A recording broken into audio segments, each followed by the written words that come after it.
هغه د حقانانو لپاره چې د کوکنارو له کارکیلي څخه یې لاس اخیسته و په 600 جریبه ځمکه کې د انجي او د زعفرانو د سبزیجاتو د شنه خونې ایجاد او ترویج شوی دی.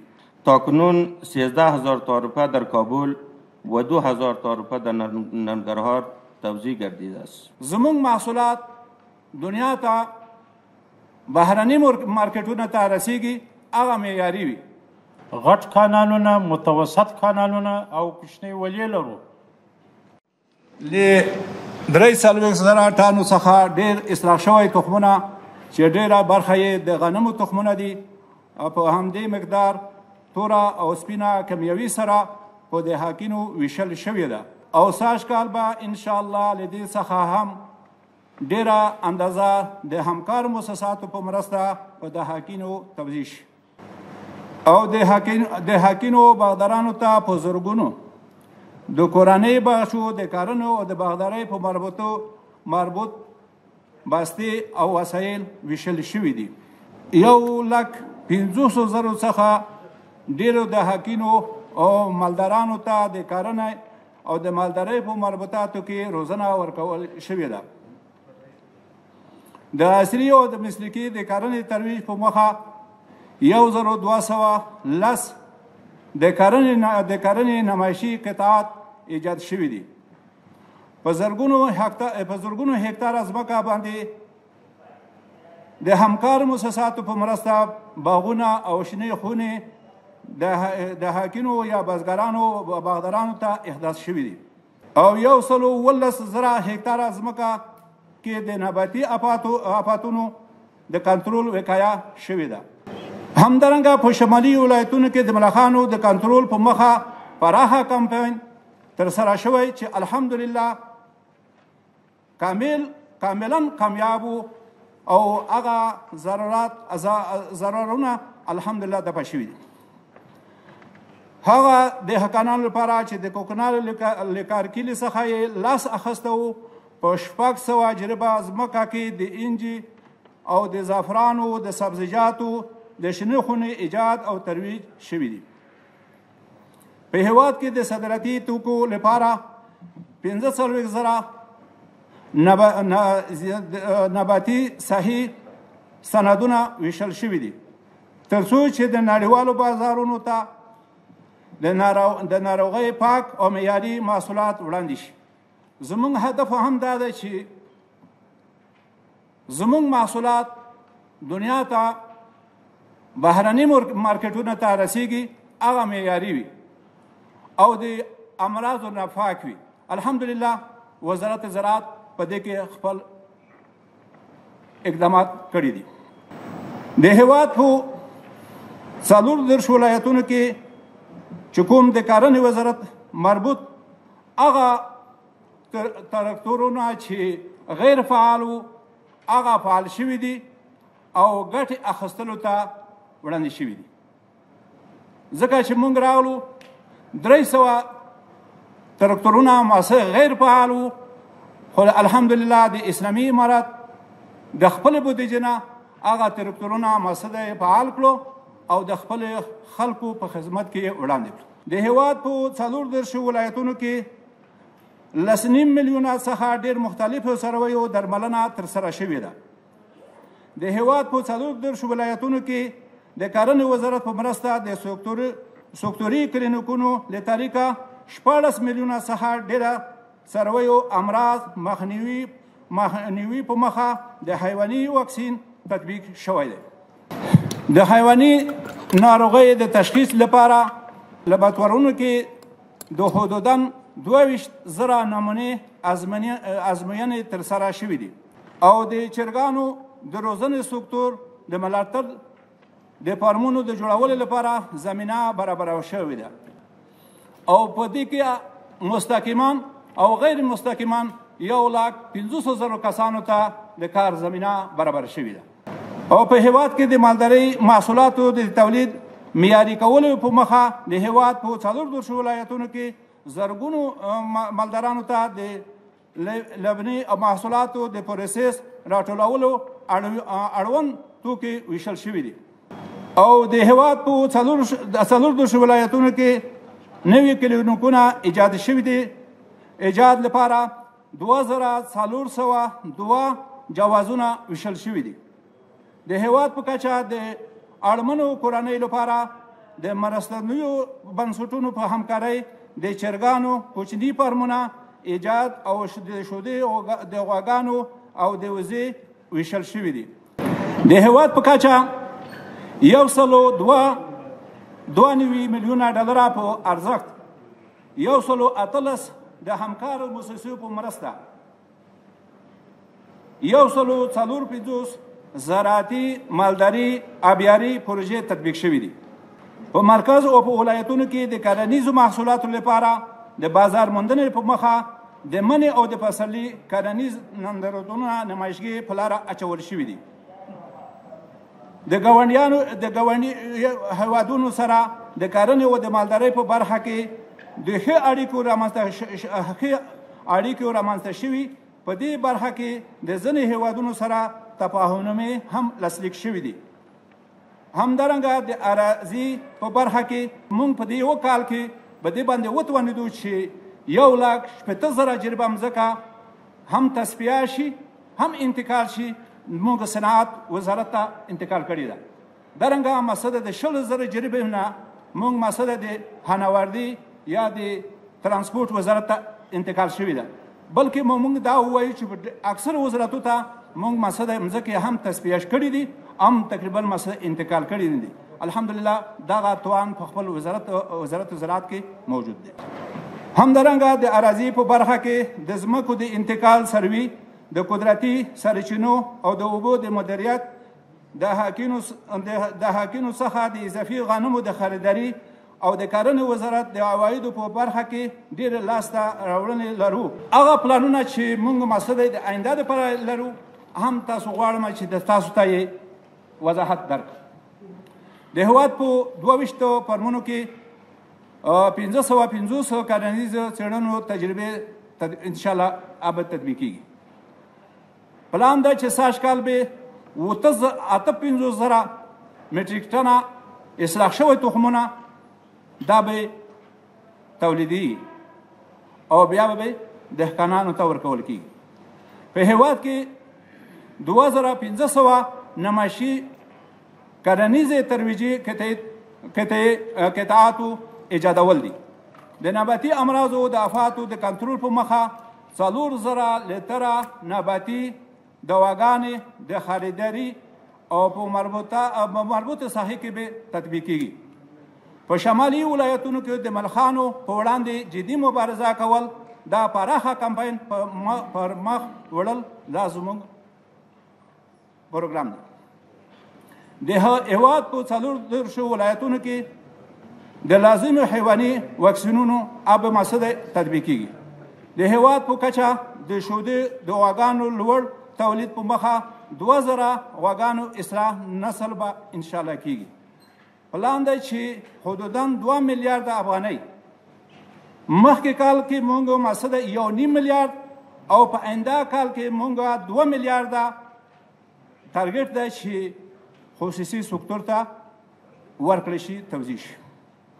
همدارنګه د کرنې وزارت ټول داخلي او بهرني پانګوال تشویق کړي دي چې په دې سکتور کې پانګونه وکړي چې تر اوسه پورې 4 شرکتونه خپل پلانونه وزارت ته سپارلي دي چې په دې سره 200 میلیونه ډالر د سرمایه ګذارۍ به انشاءالله ترسره شي او 1,50,000 کسانو ته به مستقیما او غیر مستقیم کار مسله برابر شي.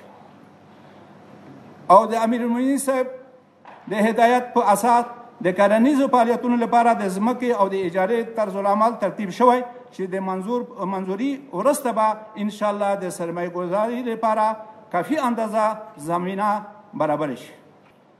د افغانستان اسلامي امارت د کرنې او اوبو لګولو مالدارۍ وزارت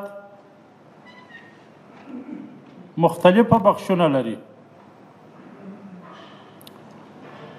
چونکه دا یو سکتوري وزارت دی د افغانستان د محترم ولس لپاره هغه خوراکای ضروریه اولیه برابروي. مختلف بخشونه لري. یو بخش د آبیارۍ دی. په افغانستان کې د 28,000 زیات غټ کانالونه، متوسط کانالونه او کوچنۍ ولې لرو. چونکې دنیا اوس پرمختللې د مختلفو بخشونه د آبیارۍ په بخش کې سته، چې قطره‌یي سیستم دی، پاشداني سیستم دی، باراني سیستم دی. د زراعت وزارت توانېدلی دی دغه سیستمونه په بعضې مناطقو کې احیا کړي، د تجربې په شکل باندې. دا موږ انجنیران لرو، دا مو احیا کړي دي. چونکې زموږ دهاقین و زارعین موږ تاسو ته معلوم دي د هغو بودیجه خورا کمه ده. خپل دا اصلاح شوی تخم و سره نشي برابرولی.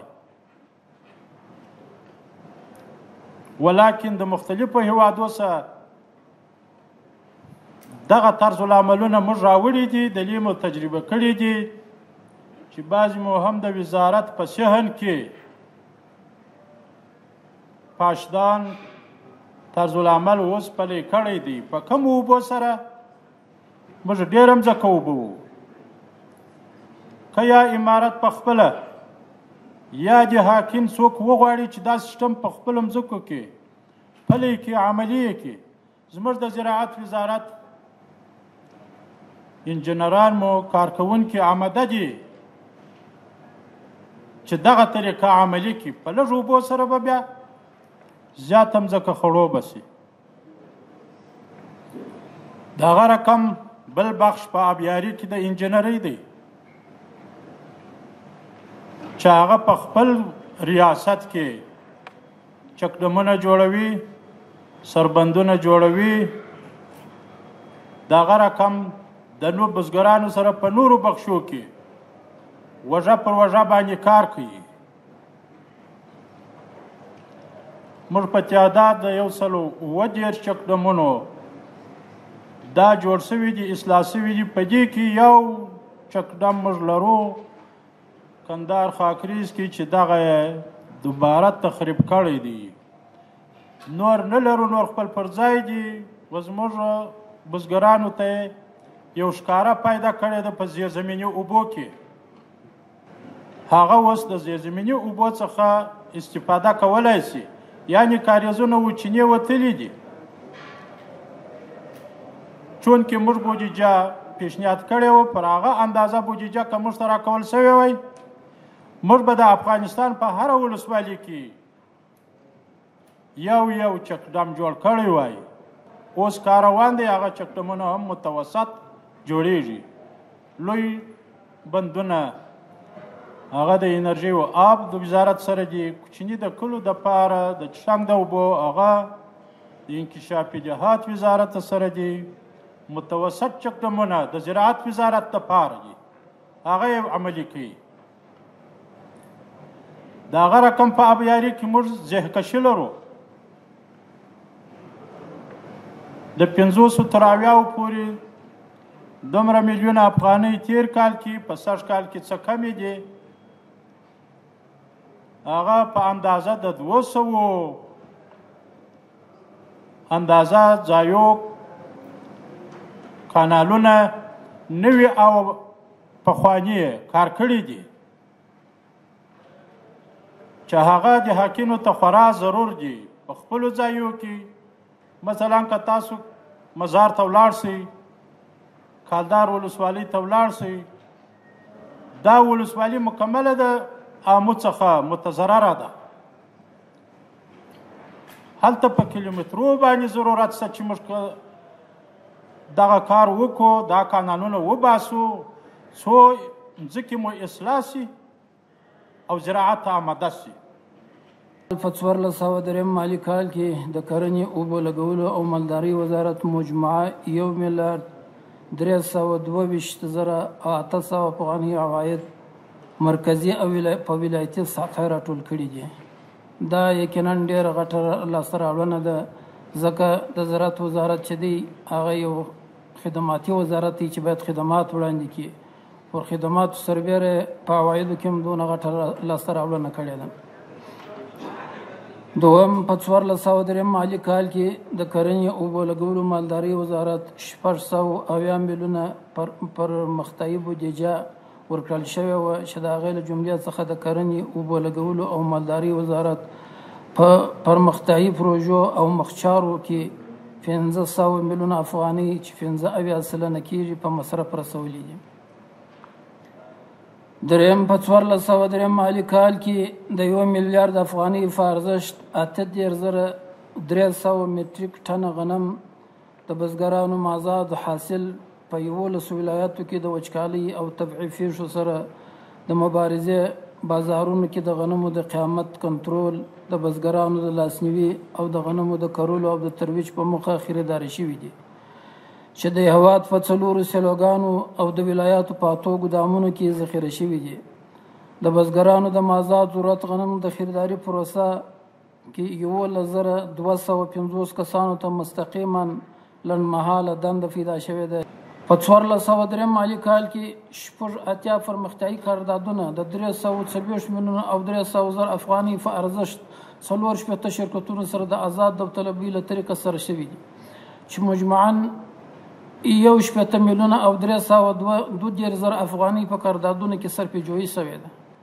په 1403 کال کې د کرنې اوبو لګولو او مالدارۍ وزارت په خالي بستونو کې 601 تخنیکي او مسلکي کارکوونکي په دندو ګمارل شوي دي چې 203 تنه مرکزي او 428 تنه ولایتي کارکوونکي دي. انتقال زمین‌ها به ادارات امارتی با اساس حکم عالی قدر امیر المؤمنین حفظه الله تعالی و رعاه در حدود 131,000 جریب زمین از جانب ریاست عمومی اراضی به ادارات مختلف امارت اسلامی از جمله وزارتها دفاع ملی، اطلاعات و فرهنگ، معدن و پترولیم، ترانسپورت و هوانوردی، صنعت و تجارت، حج و اوقاف، صحت عامه، امور داخله، معارف، شهدا و معلولین، مهاجرین و عودت کنندگان، امور خارجه و سایر نهادهای امارتی انتقال داده شده است که از این جمله 93,000 جریب به وزارت صنعت و تجارت جهت ایجاد پارک‌های صنعتی، 15,300 جریب به وزارت ترانسپورت و هوانوردی برای احداث ترمینال‌ها، ترپارک‌ها و دروازه‌های الکترونی و 10,500 جریب به وزارت مهاجرین برای اعمار شهرک‌های 34 ولایت کشور انتقال یافته است. مدیریت شهرک‌ها اسناد اراضی که از کمیسیون جلوگیری از غصب به وزارت زراعت منتقل می‌گردد پس از ثبت در بانک زمین توسط تیم‌های تکنیکی سروی و اجاره داده می‌شود. شهرک‌های ملاترخیل، منجی، شهرک دختران در ساحه 21 و 22 ناحیه کابل و شهرک داودخان در ساحه کمپانی از جمله پروژه های اند که سروی، سطح و تعرفه گذاری آنها تکمیل گردیده است. در ساحه تپه مرنجان از مجموع 16,000 خانه تا کنون 15,000 خانه سروی و ثبت شده است. در ننگرهار نیز شهرک‌های شمشاد مینه، سیاسنگ و دولتزی به طور کامل سروی و تعرفه توزیع شده است. تاکنون 13,000 تعرفه در کابل و 2,000 تعرفه در ننگرهار توزیع گردیده است. قابل ذکر است در کابل و ولایات در حدود 40,000 جایدادهای استرداد شده سروی و ثبت گردیده است که شامل شهرک‌های ترخیل، منجی، تپه مرنجان، داودخان و 3 شهرک در ولایت ننگرهار می باشد. سروی و تثبیت ملکیت‌ها در سال گذشته در حدود 1,950,000 جریب زمین در ولایات مختلف از جمله پکتیا، هرات، بلخ، ننگرهار، کندهار، میدان وردک و سایر ولایت‌ها به عنوان ملکیت امارت سروی و تثبیت شده است. همچنین 2,806 جریب زمین شخصی در ولایت یاد شده تثبیت گردیده است. کانال کشتیپه سروی و تصفیه 2000 هکتار زمین در مسیر کانال کشتیپه در ولایات سمنگان، بلخ، جوزجان و فاریاب برای واگذاری به شرکت انکشاف ملی به منظور ایجاد کمپلکس های زراعتی و صنعتی آغاز گردیده. پروژه تاپی در مسیر پایپلاین گاز پروژه تاپی از نقطه صفری مرز ترکمنستان تا 108 کیلومتر به عرض 38 متر سروی کادستری تثبیت حق مالکیت انجام شده و تاکنون 62% آن تکمیل گردیده است.